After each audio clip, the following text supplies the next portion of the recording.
A revolutionary chapter in British television began on January 1st, 1993, with the launch of GMTV. This was not just another channel, it brought something new to the table, a breakfast television programme known as GMTV NewsHour.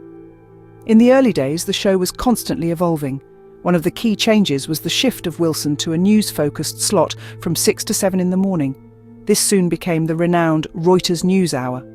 At the same time, another significant development was the introduction of Lorraine Kelly. She stepped into co-presenting duties alongside Holmes, bringing a fresh energy to the show. She filled the gap left by Armstrong, who previously held the post, and her arrival marked a new direction for the show. By the spring of 1993, GMTV was ready to reinvent itself, signalling a new era for British morning television.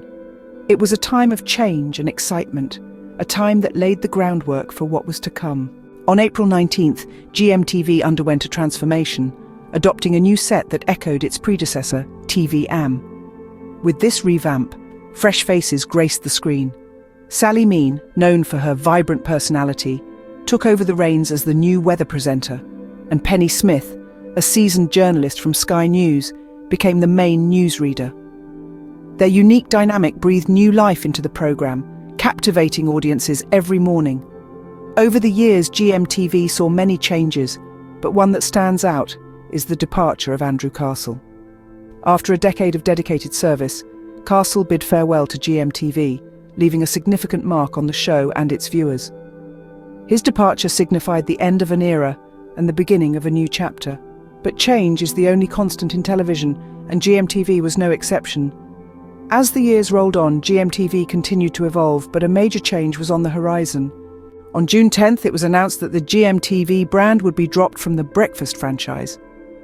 This decision marked a significant shift in the landscape of British television. The familiar GMTV logo that had greeted early morning viewers for over a decade was to be replaced by the brand new ITV Breakfast Daybreak. This transition was more than a simple name change, it represented a new era in breakfast television. The change sought to bring a fresh perspective to the morning routine, while still honouring the tradition of engaging, informative programming that GMTV had established. The transition was a momentous one, met with both anticipation and nostalgia by viewers across the country. The final broadcast of GMTV aired on September 3, 2010. It was an emotional farewell, not just to a television programme, but to an era of broadcasting that had seen its share of changes, triumphs and challenges. And so, after 17 years of shaping breakfast television, GMTV signed off for the final time, leaving behind a legacy that continues to echo in the halls of British television.